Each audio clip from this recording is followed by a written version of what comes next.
진실탐사그룹 셜록 이명선 기자와 함께 뉴스 쟁점들 깊숙이 들어가 보겠습니다.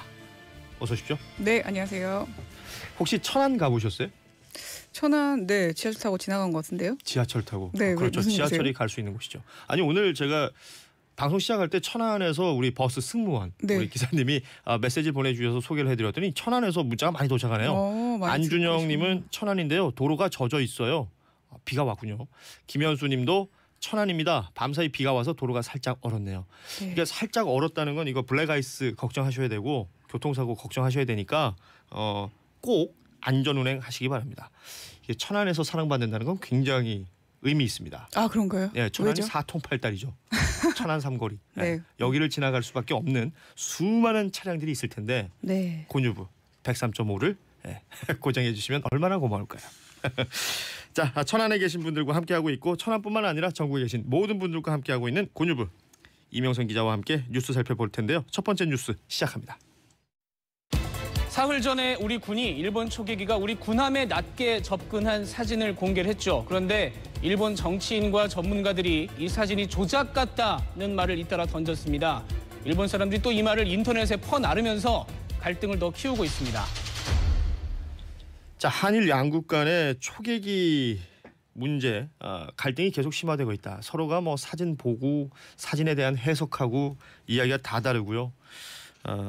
어찌됐건 우리 정부가 일본 초계기가 우리 대조영함을 위협했다라는 사진을 공개를 했는데 이걸 조작했다라고 지금 일본에선 받아쳤어요. 네, 우리 공군이 공개한 그 레이더 속 고도가 이상하다는 겁니다. NHK 아나운서 출신의 그 자민당 의원이 있어요. 네. 와다 마사무네 의원인데요. 이 사람을 포함해서 해상 자위대 소장 출신이나 군사 평론가 이런 사람들이 SNS하고 블로그에 뭐 이런 주장을 하고 있습니다. 네. 일단 200이란 그 숫자하고 단위 피트 사이 약간의 공간이 있거든요. 근데 우리 군이 고의로 0을 지었다는 겁니다. 근데 국방부가 그러면 기자들에게 지금 200이라고 돼 있는데 2000피트라는 거예요? 본인들은? 그렇죠. 예. 그래서 국방부가 기자들에게 사진을 보여줬어요. 증거를 하면서. 근데 세 자리가 아니라 네 자리도 그 숫자하고 단위 피트 사이에 공간이 있습니다. 아니 그러니까 뭐 예를 들어 숫자 쓰고 단위 쓰면 스페이스 한번 누를 수 있는 거죠. 네. 그러니까 그렇게 포맷이 되어 있기 때문에 조작이 말이 안 된다는 얘기를 했고요. 네. 그리고 이게 낮게 날았으면은 해수면이 사진을 찍혔어야 되는데 왜 안 찍혔냐 이런 주장을 또 하고 있습니다. 낮게 날아도 500m가 넘습니다. 네. 이걸 사진 찍으면서 500m 위랑 바다랑 같이 보이게 찍는 사람이 어디 있습니까? 이게 사진의 기본이 안 돼 있는 얘기 아닙니까 이건? 그리고 또 낮에 촬영했다면서 왜 적외선 사진을 공개했는지도 의문이다. 사진 속 위도하고 경도가 이상하다. 이런 논의를 펼쳤는데요. 아까도 그 녹음에서 나왔지만 이 사실을 일본 네티즌들이 계속 퍼나르고 있습니다. 네, 이게 문제입니다. 자, 우리 군의 대응은 어떨까요? 일단 대응할 가치를 못 느끼고 있습니다. 그러니까 주장까지 극우 인사들의 주장까지 상대할 필요는 없다 이렇게 얘기를 했는데요. 그러니까 정부의 공식 입장이 아니라는 거죠? 네, 반박을 하려면 일본 정부가 과학적인 증거를 가지고 공식적으로 나서야 되는데 그게 맞는데 그렇게 안 하고 있으니까 우리 군은 일단은 기다리고 있는 상황입니다. 네. 하지만 그 지난주에 우리 군이 밝힌 초계기가 아주 낮게 비행하고 있다. 이걸 증명하는 사진에 대해서는 일본이 공식적으로 답변을 안 하겠다라고 했어요. 안 하겠다? 네, 일본 언론도 그렇게 보도를 했는데요. 네. 일본 방위성이 반박 증거를 제시할 생각이 없다는 뜻을 밝혔다라고 교도통신하고 NHK가 보도했습니다. 앞서 저희가 전민기 팀장하고도 얘기를 했지만 지금 우리 대부분의 신문에서 정경두 국방부 장관이 그 해군 작전사령부 방문하면서 그 초계기 그러니까 초계기를 조종하시는 분들이 입는 점퍼죠. 가죽 점퍼 입고 등장했던 사진을 실었는데 이건 뭐 시사하는 바가 있는 거죠? 네, 저는 근데 우리 한국 그 공군의 대응이 좀 재밌더라고요. 국방부 장관의 대응이. 네. 아마 정리하면은 이게 사연이 있는 게 지난주 금요일에 이와야 방위상이 일본 초계기가 소속된 가나가와현 기지를 시찰했습니다. 네. 거기서 자위대원들을 그 격려를 하면서 가죽 점퍼를 입었는데 이게 해상 자위대 조종사 복장이라는 거죠. 그렇죠. 그래서 우리 국방장관이 이에 질세라 우리 초계기 조종사 복장을 입은 겁니다. 그 입고 나서 해군 작전사령부를 방문한 것인데요. 네. 아무튼 정 장관은 여기서 이번 일로 우방국에 대한 심대한 도발 행위다 이렇게 규정을 하면서요. 우리 군의 대응 수칙대로 적법하고 강력하게 대응할 거다 이렇게 얘기를 했습니다. 그렇습니다.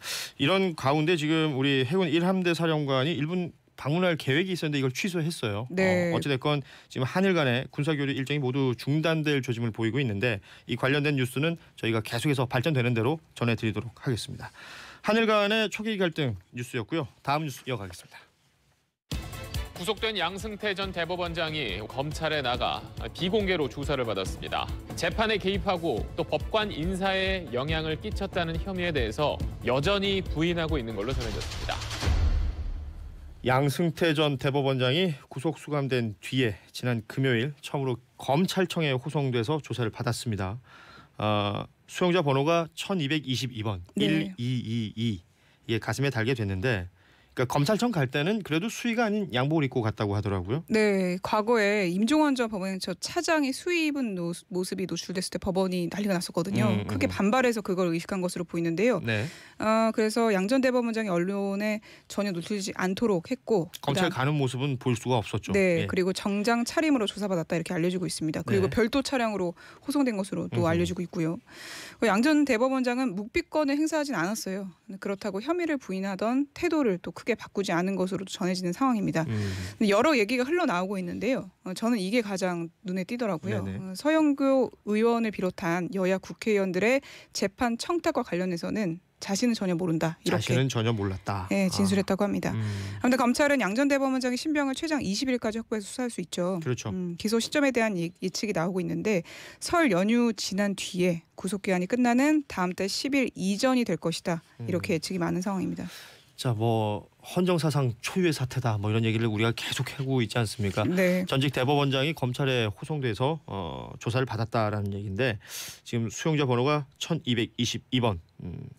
그런데 이제 양 전 대법원장이 토요일 날 지난주 토요일이 71번째 생일이었다 그래요. 네. 뭐 신문들 보니까 미역국이 아닌 떡국으로 뭐 아침을 먹었다 뭐 이런 얘기들 쭉 나오던데 아무튼 그 개인에게는 뭐 여러 가지 사정이 있겠습니다만 대법원장이었다는 사람이 어찌됐건 지금 수감돼 있고 검찰 조사를 받는 그런 상황이 연출되고 있는 것입니다. 네, 국민들 입장에 좀 참 슬픈 현실이죠. 그렇죠. 예. 여기 이제 변호사를 또 한 명 선임을 했는데 판사 출신이고 뭐 제법 유명한 사람이더군요. 네, 이상원 판사 출신 변호사인데요. 네. 이 변호사는 양 전 대법원장랑 인연이 있습니다. 99년에 서울중앙지법 판사소속 부정판사로 재직했을 때 같은 법원에서 근무했다고 해요. 함께 일을 했었군요. 네, 그리고 참고로 이 변호사는 성완종 리스트 사건에 연루된 이완구 전 국무총리 오랜만에 부르네요. 이 전 총리를 변호해서 무죄 판결을 받은 이력이 있습니다. 양 전 대법원장은 기소 이후에 본격화될 재판에 이제 본격적으로 대비하는 것으로 보여요. 그리고 어제 이게 기사가 나왔죠. 구속 적부심은 신청하지 않기로 했습니다. 그렇죠. 구속 적부심이 뭐냐면 구속이 합당한지 다시 한번 판단을 법원에 맡기는 건데 왜 하지 않았는지에 대해서 여러 가지 해석이 있는데요. 구속영장을 발부한 법원 측에 추가 부담을 지우지 않으려는 전략이다. 이런 얘기가 가장 많았습니다. 그러니까 법원의 판단에 다시 한번 일종의 딴지를 거는 것보다는 제대로 된 재판 가서 재판에서 따져보겠다라는 네. 의지가 보일 수도 있는 것이죠. 지금 여기 이제 뭐 여야 가릴 것 없이 국회의원들이 지난 그 대법원과 재판을 놓고 거래를 했다라는 정황들이 계속해서 나오고 있습니다. 여기에 대한 얘기가 잘 들리질 않아요, 사실은. 네, 사실 여야 할 건 없거든요, 지금. 맞습니다. 예. 여야가 모두 연루가 되었기 때문에 그런가라는 의심까지 드는데요. 네. 이 재판 개입과 관련해서 임종원 전 법원행정처 차장 공소장에 명시된 정치인이 모두 6명입니다. 전현직 민주당 의원은 유동수, 서영교, 전병헌 이렇게 되고요. 전현직 자유한국당 의원인 홍일표, 이군현, 노철래 의원도 등장을 합니다. 그렇습니다. 그러니까 여야 뭐 전직, 현직 포함해서 3명씩 들어가 있는 거죠. 네. 네, 검찰은 법원행정처가 상고법안 그 추진을 위해서 그걸 도움받기 위해서 국회의원 관련 재판에 개입했다 이렇게 결론 내렸거든요. 네. 근데 검찰은 청탁 사실이 드러난 전현직 의원들을 기소하는 데는 조금 신중한 모습입니다. 이게 왜가 중요한데요.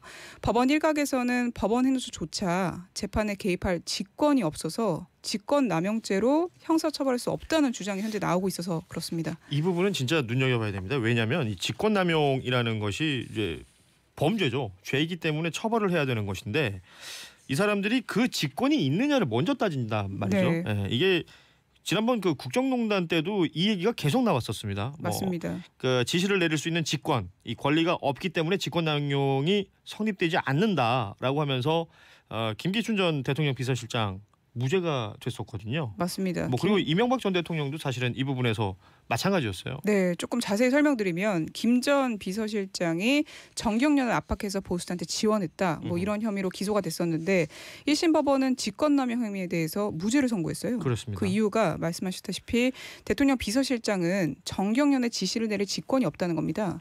그러니까 영향력을 미칠 권한 자체가 없기 때문에 직권남용이 성립할 수 없다는 거죠. 그러니까 이명박 전 대통령은 1심에서 15년을 받았는데 15년형을 받았지만 공무원들에게 다스 소송 지원하도록 했다. 여기에 대해서는 또 무죄를 선고했습니다. 그러니까 대통령이 민간 기업 다스 소송에 개입할 권한이 없다는 거죠. 그렇죠. 그래서 그 양 전 대법원장 쪽에서도 이걸 전략으로 세울 가능성이 커요. 재판에 개입할 권한이 없다, 즉 직권이 없다. 그런데 무슨 직권 남용이냐 이런 논리를 펼 수 있다는 거죠.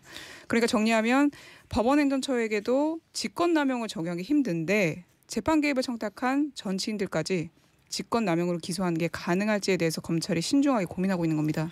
이게 지금 방송을 들으시는 분들 입장에서는 마치 말장난처럼 느껴질 수도 있을 네. 거예요. 직권 남용의 직권이라는 게 이 사람이 없으므로 직권을 남용하지 않았을 것이다라고 보는 게 이제 법의 판단인데, 그러니까 대법원장이라는 사람은 재판에 개입할 수가 없게끔 돼 있죠. 그렇죠. 그래야만 하죠. 네, 그래야만 하는 것이기 때문에 지금 직권이 없으므로 직권 남용이 아니다라고 지금 해석이 가능하다는 거예요. 네. 아마도 변호인들은 이 부분을 굉장히 주목해서 변호하는 어떤 근거로 쓸 텐데, 그러기에는 증거가 너무 많습니다. 우리 국민들의 정서도 그렇지 않다는 사실을 좀 알아줬으면 좋겠군요. 지금 문자 메시지로 김도형님이 메시지 보내주셨는데, 정장 입고 출석이라 법 앞에 만인이 평등하다는 건 역시 뻥인가요? 라고 메시지 보내주셨습니다. 글쎄요, 법 앞에 만인이 평등한 것인지 법이 누굴 골라가면서 평등하게 대하는 것인지는 항상 이게 의문이에요. 네. 자, 양승태 전 대법원장 관련된 소식 살펴봤고요. 다음 뉴스 이어가죠. 자유한국당이 국회 일정을 거부한 지 나흘째입니다. 집회를 크게 열었는데 한 달 뒤 전당대회 때 당대표 선거에 나올 정치인들이 줄줄이 나서서 정부를 강하게 비판했습니다. 이 좌파의 악정을 끝내야 됩니다. 실패한 대통령 문재인은 물러가라! 자유한국당의 이제 뭐 유력한 당권 주자들이라고 하는 황교안 전 총리와 오세훈 전 시장이 아주 큰 소리로 우렁차게 의원들 앞에서 소리를 지르는 모습들을 뉴스를 통해서 많이 보셨을 텐데, 자, 자유한국당이요 조혜주 중앙선거관리위원 임명에 반발하고 있죠. 그러면서 휴일에도 공세를 이어갔습니다. 네. 그러니까 오늘까지 포함하면 닷새째 지금 국회 보이콧 이어가게 되는 건데, 규탄 대회에서 이런 목소리들이 들렸던 것입니다. 네. 황 전 총리 거의 정치인 다 됐습니다. 목소리 들어보니 그런 생각이 드네요. 샤우팅이 제법 되더군요. 네. 아무튼 어제 당 지도부하고 당원 2천여 명이 모여서 규탄 대회를 열었는데요. 말씀하셨다시피 조혜주 중앙선관위원 임명 철회를 가장 요구했고요. 네. 그리고 그때까지 국회 일정 다 보이콧하겠다 이런 방침을 거듭 밝혔습니다. 더불어서 청와대 특감 민간인 사찰 의혹, 그리고 손혜원 의원 투기 의혹도 국정조사 특검해야 된다 이렇게 얘기를 했습니다. 네. 여기에 대해서 민주당은 명분 없는 정치 공세다, 중단하라 이렇게 얘기를 하는 상황인데요. 그러니까 한국당은 대선 백서에 조 의원이 선거특보로 등장한다는 점을 지금 들고 있잖아요. 그렇죠. 공명선거특보라는 이름으로 등장을 한다라는 네. 게 이제 그 주장이죠. 조 후보자의 정치적 중립성을 그래서 문제 삼고 있는 네네. 건데, 근데 민병두 그 더불어민주당 의원은 다른 얘기를 했습니다. 그러니까 지난 대선 때 문재인 캠프 총괄특보 단장을 맡았었죠. 네. 민 의원은 조 의원을 본 적도 없고 특보로 임명한 기억도 없다 이렇게 밝혔습니다. 그러니까 정치적 중립성을 문제 삼을 근거가 없으니까, 그게 틀렸으니까 공세를 그만두라는 뜻입니다. 그렇습니다. 이게 그 선거 백서에 이름이 들어가 있는 건 맞습니다만 이게 실수로 들어간 것이다라고 이제 민주당 측에서는 지금 얘기를 하고 있는 것이고요. 자, 이런 가운데 자유한국당이 5시간 30분 릴레이 단식 농성이라고, 이게 지금 엄청난 조롱거리가 되고 있어요. 뭐 네. 웰빙 단식, 밥 투정 아니냐, 뭐 5시간 반이면 아침 먹고 점심 먹겠다는 얘기 아니냐, 뭐 이런 얘기들까지 쭉 이어지고 있는데, 네, 이 점심 먹는 게 다이어트 단식이냐, 단식 개그다 이런 조롱이 빗발치고 있는데요. 그렇죠. 예.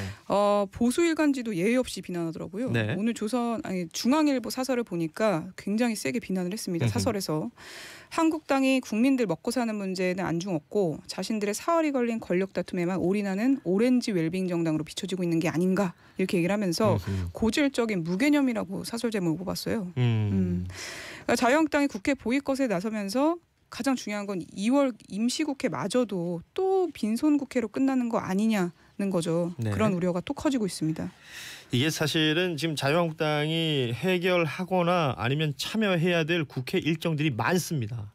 많은데 그곳에 들어가기 싫으니 이런 식으로 꼼수를 부리는 것 아니냐라는 지적들도 사실은 있는 것이고요. 그 나경원 원내대표는 이 단식이라는 단어에 집중해서 이런 식으로 뭐 본인들의 의지가 왜곡되는 것이 안타깝다라는 표현을 했었는데 글쎄요. 국민들 앞에 나서는 공당이 어떤 단어를 하나 선택함에 있어서 얼마나 신중해야 되는지는 뭐 이번 사례를 통해서라도 꼭 깨달았으면 좋겠다라는 생각이 듭니다. 자유한국당이 전당대회가 2월 27일이죠. 여기에 뭐 당 대표나 뭐 최고위원 주자들이 연달아서 지금 출마 선언을 하고 있습니다. 네, 거의 대진표가 다 나왔습니다. 네. 주호영 의원이 어제 대표 출마 선언했고요. 황교안 전 총리 그리고 홍준표 전 대표, 오세훈 전 서울시장도 출마를 할 것으로 예정되는 상황입니다. 네. 그리고 김진태 그리고 한상수 그리고 심재철, 정우택 의원까지 출사표를 던지겠다고 했거든요. 굉장히 많은 인물이 등장하죠. 네. 근데 자유한국당 내부에서 이번 대진표에 대해서 반발 목소리가 큰데요. 무엇보다 황교안 전 총리에 대해서 김명준 비상대책위원장이 반대하고 있습니다. 지금 뭐 당대표 출마 자격 논란도 있기 때문에 특히 이 황교안 전 총리가 그 논란의 중심에 서 있죠. 그러니까 당의 그 당원 당규상 당대표 피선거권이 당비를 석 달 이상 납부한 책임 당원이라고 돼 있는데 이 부분을 지금 얘기를 하고 있는 것이죠. 네, 그 15일 날 황 전 총리가 입당했거든요. 그러니까 아직 한 달이 안 된 거잖아요. 그러니까 3달이 납부가 안 되기 때문에 책임 당원이 아니어서 당 대표 출마 자격도 없다 이렇게 주장하고 있습니다. 그렇죠. 어쨌든 내일 회의에서 당 선관위가 이거에 대한 문제를 논의할 예정입니다. 그렇습니다. 자, 지금까지 진실탐사그룹 셜록 이명선 기자였습니다. 고맙습니다. 네, 감사합니다.